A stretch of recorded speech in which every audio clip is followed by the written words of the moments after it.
નમસ્કાર દર્શક મિત્રો, @ગુજરાતમાં આપનું સ્વાગત છે। ગુજરાતમાં અત્યારે દાદાનું બુલડોઝર એક્શન મોડમાં છે। છેલ્લા કેટલાક સમયમાં આરોપીઓના ઘર પર તો બુલડોઝર ફરે છે, પરંતુ સાથે જ ગેરકાયદેસર દબાણો પર પણ બુલડોઝર એક્શન લેવામાં આવે છે, જેના કારણે હવે ક્યાંક લોકોનો વિરોધ પણ જોવા મળી રહ્યો છે। તેવામાં હવે નર્મદાના એકતાનગર વિસ્તારમાં આદિવાસી સમાજના લોકો રોજગારી મેળવતા હતા, તેઓના ઝૂંપડા અને દુકાનો તોડી નાખવામાં આવ્યા।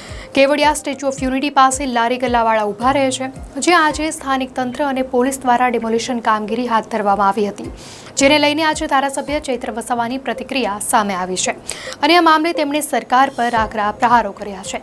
ચૈત્ર વસાવાએ પ્રહારો કરતા કહ્યું છે કે ઉદ્યોગપતિના ઇશારે દબાણો તોડ્યા છે।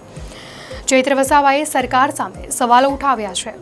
તેમણે સવાલ ઉઠાવતા કહ્યું કે સરકાર સામાન્ય માણસો જે રોજનું કમાઈને રોજનું ખાય છે, તેમની રોજગારીના સાધનો છીનવે છે, તેમના લારી ગલ્લા પર બુલડોઝર ફેરવે છે।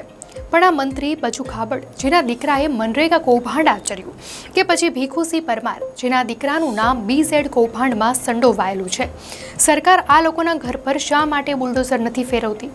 આ ગરીબ લોકોના ધંધા રોજગાર પર બુલડોઝર ફેરવે છે। નર્મદા ડેમ બનાવવા માટે, સ્ટેચ્યુ ઓફ યુનિટી બનાવવા માટે આ સ્થાનિક લોકોએ જમીનો ગુમાવી છે।